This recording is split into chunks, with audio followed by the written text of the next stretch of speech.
Senior Minister of State, Heng.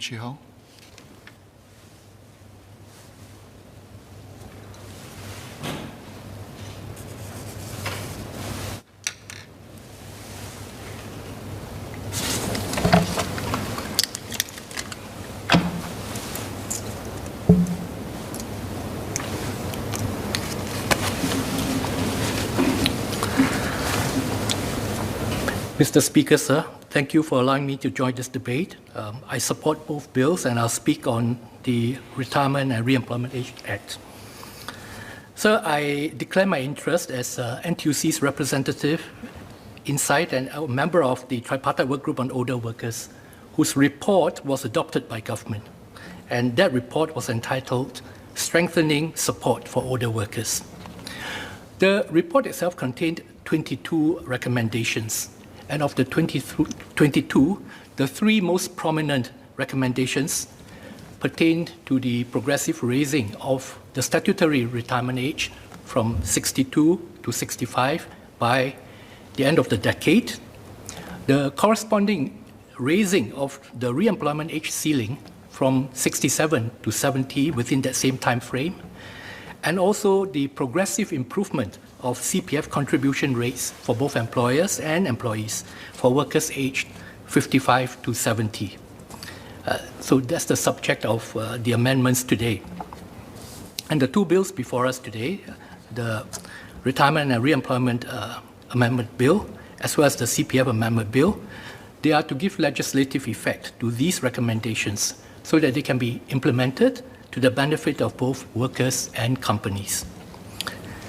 So I think that there is a good analogy between what we are trying to do to address the oncoming needs of our aging local workforce, and as well as the needs of companies employing these workers, when compared with our national efforts to address the equally serious challenges that are being brought about by climate change.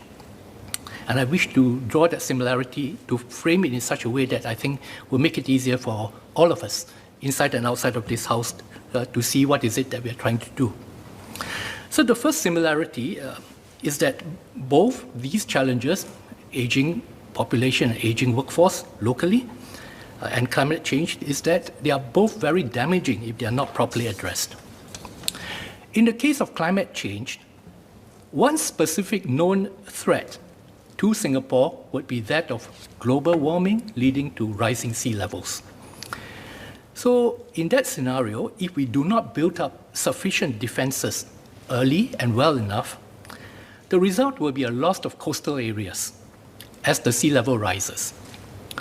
Now this is why the government, as announced by Prime Minister and as has begun to be put into budgets, will invest heavily to raise the foundation level of critical infrastructure, to be well above current sea levels, and to build sea walls in order to increase our coastal protection.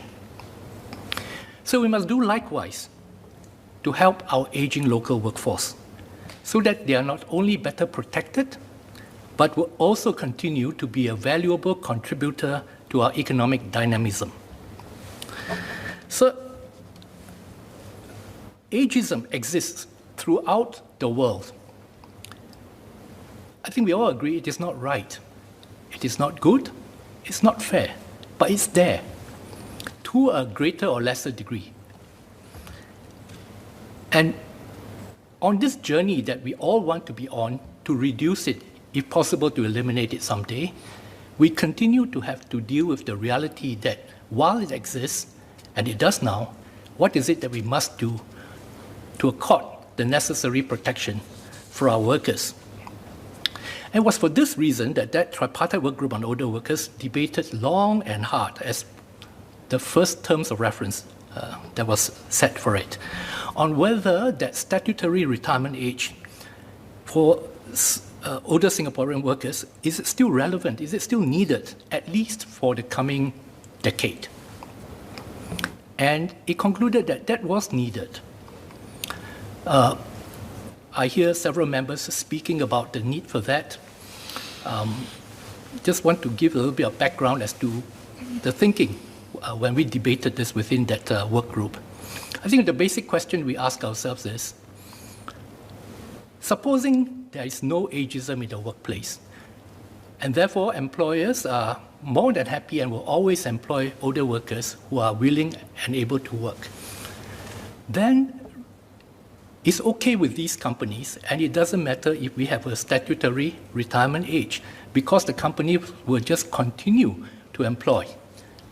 They are not in any way held back by a statutory retirement age. But in the opposite scenario, where you have companies whose practices are ageist, then it is not so simple. In the absence of some strong signal from the tripartite partners, from the government in law, I think we can understand that these tendencies will become more pronounced. As it is, we hear examples already cited that residents come to us and say that some of them might have been let go of even as they get into the middle age. And they find it more difficult to get a new job. And when they do get a new job, chances of not matching the old terms is quite high. So we ask ourselves, if indeed there is no ageism anywhere around and the age equals experience equals value and is fully appreciated, then why are we having this scenario? And if we are having this scenario, why is it therefore not good for us to continue to put in the necessary protections? So it was along those lines that we discussed. In summary, if there's no ageism, having a statutory retirement age does no harm. You just carry on employing. If there is, this gives you a strong signal to think again and don't resort to ageist practices so easily.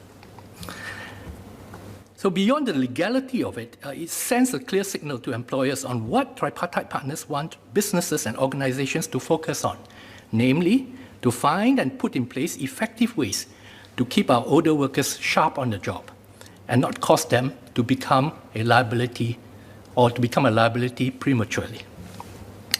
Therefore, I certainly support further efforts to protect older workers against ageist workplace practices. And in this regard, I look forward to the outcomes of the Tripartite Work Group on Workplace Discrimination that MOM has initiated a few months ago.